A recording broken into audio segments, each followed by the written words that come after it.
جو ہے وہ روس کو توڑا، 15 حصوں میں کیا، وہ تھوڑا کمزور ہو گیا، تو دنیا یونی پولر ہو گیا، ایک بدماش ہو گیا۔ ابھی وہ امریکہ جو ہے وہ سنگل سپر پاور ہے، اکیلے سپر پاور ہے، اگرچہ اللہ تعالیٰ سپر پاور ہے مگر وہ اپنے آپ کو سپر پاور کہتے ہیں اور ساری دنیا کو کنٹرول کرتے ہیں، اور ان کے پاس کنٹرولنگ ٹول ہیں۔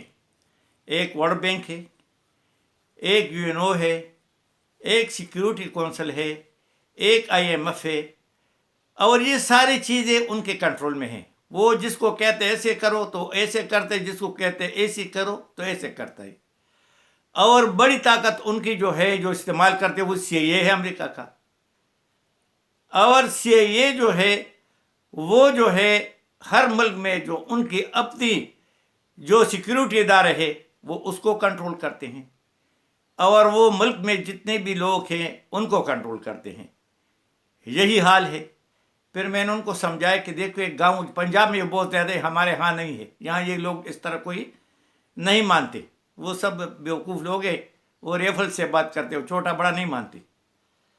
تو جناب پنجاب میں جو ہے چودھری ہوتا ہے، بہت بڑا ہوتا ہے، اور کئی صدیوں سے وہ آ رہے، اب باپ دادا سے وہ آ رہے ہوتے ہیں، اور انہیں ڈنڈے مار رکھے ہوئے ہوتے ہیں جو ان کو چودھری کے اشاروں پہ کام کرتے ہیں۔ اور جو آدمی ان کو تھوڑا سا اونچا چلتا ہے یا تھوڑا سا آگے پیچھے ان کو حکم نہیں مانتے یا ان کو شک گزرتا ہے، ان کو پکڑ کے اس کو وہ درگت بناتے ہیں کہ وہ زندگی بھر، اور لوگ جو دیکھتے اس کو ڈراتے ہیں تو وہ بھی ایسا کام نہیں کرتے۔ اور جو چودھری کہتا ہے، جو مرضی کہے اور جو مرضی کرے، کوئی اس کو کچھ بھی نہیں کہہ سکتا۔ حتیٰ کہ جو علاقے کی پولیس ہے وہ بھی بس چودھری صاحب جو کھلاتے پلاتے ہیں اور سارے مزے کرتے ہیں، کوئی جو بچ جاتا ہے تو پولیس سے ان کو مرواتے ہیں۔ یہ حال جو ہے امریکہ کا ہے۔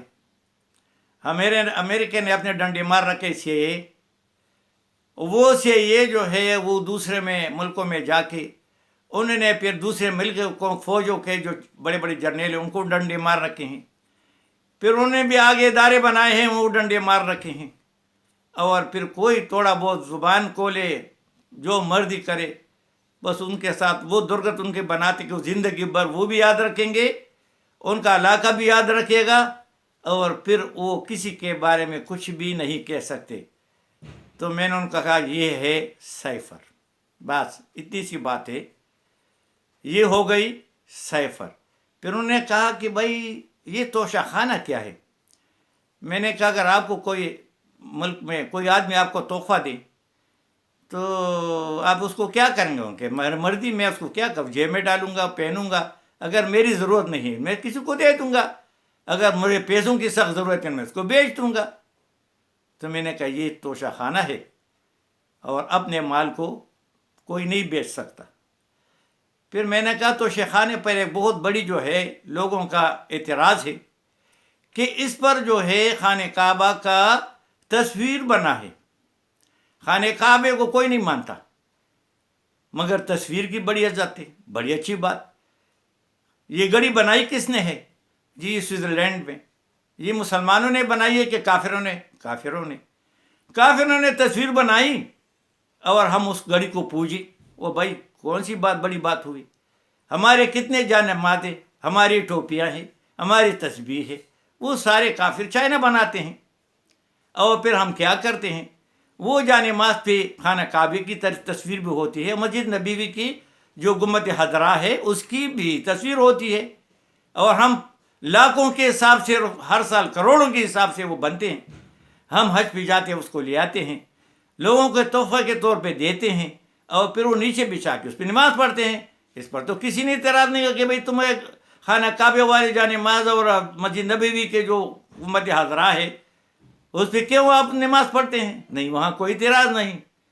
تو یہ جناب بے حرمتی ہوئی ہے خانہ کعبے کی، اس بے حرمتی کے لیے جو ہے اس کو سزا ہونی چاہیے، بالکل ہونی چاہیے، کیونکہ یہ سرکاری بے حرمتی ہے۔ پھر انہوں نے تیسرا پوچھا کہ عبدالقادر یہ کیا ہے یونیورسٹی؟ میں نے کہا یہ عبدالقادر یونیورسٹی جو ہے، جو بحریہ ٹاؤن کا جو بڑا ہے ملک ریاض، وہ سپریم کورٹ نے اس کو جرمانہ کیا. وہ تھوڑا سا جرمانہ اس نے ادا کر کے اربوں روپے تھے, باقی وہ ادا نہیں کر رہا تھا. تو اس کا اکاؤنٹ جو تھا انگلینڈ میں تھا. انگلینڈ والوں نے وہ وہاں سے ان کو بتایا کہ چلو بھائی یہ جرمانے کے پیسے ادھر سے بھیجو. انہیں پاکستان وہ پیسے بھیجے. شاید ان پیسوں سے, ابھی تو کہتے ہیں کہ وہ سارے پیسے جو ہے وہ سپریم کورٹ کے اکاؤنٹ میں ہے, کسی کے جیب میں نہیں. مگر چلو اس نے وہ زمین جو ہے وہاں ایک یونیورسٹی بنائی شیخ عبد القادر جیلانی رحمہ اللہ کے نام پہ. کتنی بڑی بات ہے. تو جناب اس پہ بھی اعتراض ہے کہ یونیورسٹی کیوں بن گئی. او بھائی کوئی غریب بچہ اس میں پڑھیں گے, سارے تو اونچی جگہ نہیں جا سکتے. ان کو اس پہ بھی اعتراض ہے. تو اس کے لیے بھی اس کو سزا ہونی چاہیے. بھائی انہوں نے یونیورسٹی کیوں بنائی, وہ موٹر وے کیوں نہیں بنایا کہ آدھے پیسے ان کی جیبوں میں جاتے اور انگلینڈوں میں زمینیں خریدی جاتی, فلیٹ خریدے جاتے. سب کچھ ہر آدمی ہر چیز کو جانتے ہیں, مگر بس ان کی ایک ہی بات ہے کہ جو بھی چودھری کے ڈنڈے مار کو اور چودھری کو آنکھیں دکھائیں وہ ان کو پسند نہیں, اور اس بڑے کو پسند نہیں ہے جہاں وہاں بیٹھے ہیں امریکہ میں. اور اس کے لیے سب کچھ کرنا ہے. یہ جب سے دنیا آباد ہوئی ہے یہ سسٹم جاری ہے. انگریزوں نے بھی ایسے کیا, کسی کو سر کا خطاب دیا, کس کو خان بہادر کے خطاب دیا. وہی سر و خان بہادر جو ہے وہ اپنے علاقے کے لوگوں کو مار مار کے ان کو تابعدار بنایا. ابھی انہی کا اولاد جو ہے وہ ہمیں مارتے ہیں. مارنے دو, کتنا مارے گے, کیونکہ ہم تو مار کھانے کی عادی ہیں. بس اتنا سا ہو کہ مزدوری ملے, تھوڑی سی سستی وہ چیزیں ہو جائے, اور بس قوت لا یموت والا کام ہو. بس ہم اس پہ بھی راضی ہے. وما علینا الا البلاغ.